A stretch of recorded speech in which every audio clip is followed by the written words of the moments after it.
নমস্কাৰ মই ডক্টৰ হিৰেন গগৈ আজি এটা দৰকাৰী ভিডিও লৈ আপোনালোকৰ সন্মুখত আহিছো বিষয়টো হৈছে কৃত্ৰিম প্ৰজনন আৰ্টিফিশিয়াল ইনসেমিনেশন বা ইন্ট্ৰাউটেৰাইন ইনসেমিনেশন এই ইন্ট্ৰাউটেৰাইন ইনসেমিনেশনটো কৰা হয় যেতিয়া পুৰুষজনৰ ধাতুখিনি লৈ তাৰ সুস্থ সবল শুক্ৰাণুখিনি বাহিৰ কৰি মহিলাগৰাকীৰ অভুলেশনৰ সময়ত জৰায়ুৰ ভিতৰত দি দিয়া হয়। এই কাৰ্যটো অভুলেশনৰ 12 ঘণ্টাৰ আশে-পাশে কৰা হয় আৰু ইয়াক তৈয়াৰ কৰোতে প্ৰায় 2 সপ্তাহমান সময় লাগে।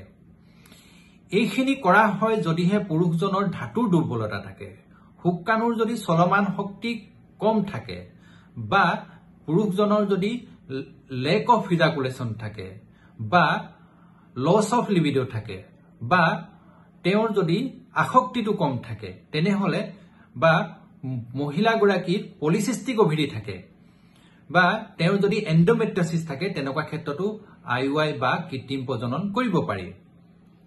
এই কৃত্ৰিম প্ৰজনন দুই ভাগত ভগাব পাৰি। যদি পুৰুষজনৰ পৰা ধাতুটো লোৱা হয় তেনেহলে মানে স্বামীৰ পৰা লোৱা হলে তেতিয়া আমি আইইউআই উইথ হাজবেণ্ড আৰু যদি আমি বেংকৰ পৰা লওঁ বা ডোনেটেড স্যাম্পল লওঁ তেনেহলে আইইউআই উইথ ডোনৰ স্যাম্পল। এতিয়া এই প্ৰসিডিউৰটো কৰোতে কিছুমান টেবলেট, হৰমনৰ টেবলেট, ভিটামিনৰ টেবলেট দিয়া হয়, পুৰুষজনকো কিছুমান ভিটামিনৰ টেবলেট দিয়া হয় আৰু এই প্ৰসিডিউৰটো কৰোতে 10,000 পৰা 15,000 খৰচ হয়। কেতিয়াবা মহিলাগৰাকী যদি ডিম্বাণু যদি গঠন হোৱাত অকমান দেৰি হয় তেনেহলেও বেজি দিবলগীয়া হয়, তেতিয়া এই বেজিখিনি দামটো বাঢ়ি যায় কিয়নো বেজিখিনি মেইনটেইন কৰোতে বহুত খৰচ থাকে। ইয়াৰ পিছতে এই প্ৰসিডিউৰটো যেতিয়া অভুলেশনৰ সময়ত কৰা হয় তাৰ পিছত তেওঁলোকক 2 সপ্তাহৰ কাৰণে progesterone hormone, folic acid, vitamin আদি দি পিনি তেওঁলোকক ঘৰলৈ যাব দিয়া হয়। তাৰ পিছত 2 সপ্তাহৰ পিছত ৰাতিপুৱাৰ প্ৰথম পেচাবখিনি লৈ প্ৰেগনেন্সি কিটত টেষ্ট কৰা হয়। এই টেষ্টত যদি দুডাল ৰঙা চিন আহে তেতিয়াহলে তাক পজিটিভ ফৰ প্ৰেগনেন্সি টেষ্ট বুলি ধৰা হয় আৰু যদি এডাল আহে তেনেহলে নিগেটিভ বুলি ধৰা হয়। এই প্ৰসিডিউৰটো সাকসেস ৰেটটো 10 পৰা 15%।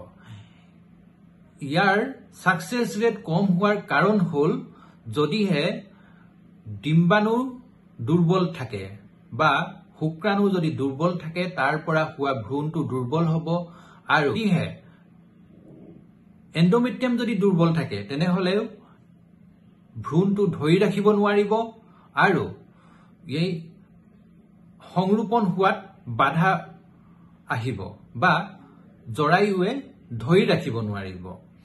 তেনে ক্ষেত্ৰত এবৰ্চন হৈ যোৱা দেখা যায় আৰু এই প্ৰক্ৰিয়াটো বডিয়ে বা জৰায়ুৱে নিজে থিৰাং কৰে। ইয়াত আমি বাহিৰৰ পৰা একো কৰিব নোৱাৰো কিয়নো এইটো এটা প্ৰাকৃতিক যিটো নেচাৰেল ৱেৰ এটা অংশহে। তাত সিলেকশনটো নিজেই হয়, ভিতৰত নিজেই হয় শুক্ৰাণুৰ সিলেকশনটো। গতিকে এই প্ৰক্ৰিয়াটো সাকসেস ৰেটটো অতিকে কম আৰু এই প্ৰক্ৰিয়াটো কৰাৰ পিছত মহিলাগৰাকীয়ে কেফেইন থকা বস্তু যেনে কফি, চকলেট আদি খাব নালাগে। আপোনালোকে যদি মোৰ লগত আৰু কথা পাতিব বিচাৰে বা ভিডিও কল কৰিব বিচাৰে আপোনালোকে কনসালটেশন পেড কনসালটেশন লব পাৰে। আপোনালোকে কনসালটেশন লবলৈ মোৰ নাম্বাৰটো লৈ লব পাৰে। নাম্বাৰটো হল 9395106232। এই নাম্বাৰত আপোনালোকে কনসালটেশনৰ কাৰণে যোগাযোগ কৰিব। তাৰ পিছত আপোনালোকক এটা সময় দিয়া হ'ব, সেই সময়ত আপোনালোকক মই ভিডিঅ'ত আপোনালোকৰ কথা পাতিব পাৰিম আৰু আপোনালোকে ভৱিষ্যতে মোৰ পৰা কিছুমান কথা জানিব পাৰিব। আপোনালোকে বেলেগক দেখুৱালেও কোনো প্ৰব্লেম নাই, আপোনালোকে মোক যোগাযোগ কৰিব পাৰে।